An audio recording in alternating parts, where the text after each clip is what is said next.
Pernahkah Anda merasa bahwa setiap langkah yang Anda ambil selalu dibayangi oleh ketakutan akan penilaian orang lain? Berapa banyak ide hebat yang Anda kubur dalam-dalam hanya karena takut dianggap aneh oleh lingkungan sekitar?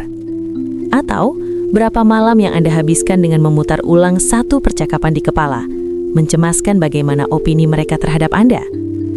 Kita hidup di era di mana validasi orang lain seolah-olah menjadi mata uang utama. Kita merasa sedang berdiri di bawah lampu sorot raksasa, di mana setiap kesalahan kecil akan langsung dihakimi.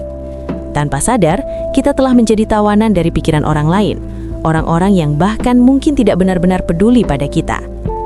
Namun, bayangkan jika Anda memiliki sebuah perisai mental.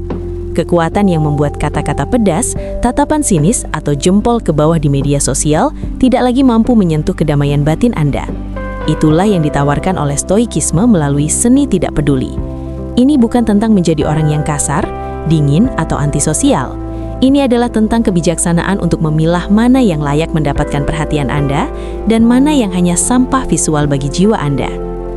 Filsuf stoik Epictetus pernah memberikan sebuah tamparan keras bagi logika kita. Ia bertanya, jika ada orang yang menyerahkan tubuhmu kepada orang asing di jalan, kamu pasti akan marah. Lalu mengapa kamu tidak malu menyerahkan pikiranmu kepada siapapun yang lewat, membiarkan mereka masuk dan mengacak-acak ketenanganmu hanya dengan satu hinaan? Dalam prinsip stoikisme, opini orang lain masuk ke dalam kategori sesuatu yang berada di luar kendali kita. Mengapa? Karena Anda bisa menjadi orang paling baik, paling tulus, dan paling jujur di dunia, namun akan tetap ada orang yang membenci atau salah paham terhadap Anda. Opini mereka bukan tentang siapa Anda, melainkan tentang siapa mereka, latar belakang mereka, suasana hati mereka, dan keterbatasan perspektif mereka. Menaruh kebahagiaan Anda pada opini orang lain sama saja dengan memberikan kunci rumah Anda kepada orang asing dan membiarkan mereka memutuskan kapan Anda boleh merasa bahagia. Lalu bagaimana cara mempraktikkan seni tidak peduli ini dalam kehidupan nyata? Teknik utamanya adalah menggunakan persepsi objektif. Saat seseorang mengkritik atau meremehkan Anda, cobalah lihat faktanya secara telanjang tanpa bumbu emosional. Jika seseorang berkata, pekerjaanmu buruk, jangan terjemahkan itu menjadi, saya gagal dan saya bodoh. Lihatlah faktanya, ada seseorang yang mengeluarkan suara melalui mulutnya tentang hasil kerja Anda. Titik. Selebihnya hanyalah interpretasi yang Anda buat sendiri di dalam kepala. Ingatlah selalu tentang dikotomi kendali. Anda memiliki kendali penuh atas niat, karakter, dan usaha Anda. Jika Anda sudah melangkah dengan jujur dan maksimal, maka tugas Anda telah selesai. Jika dunia tidak menyukainya, itu adalah masalah dunia, bukan masalah Anda.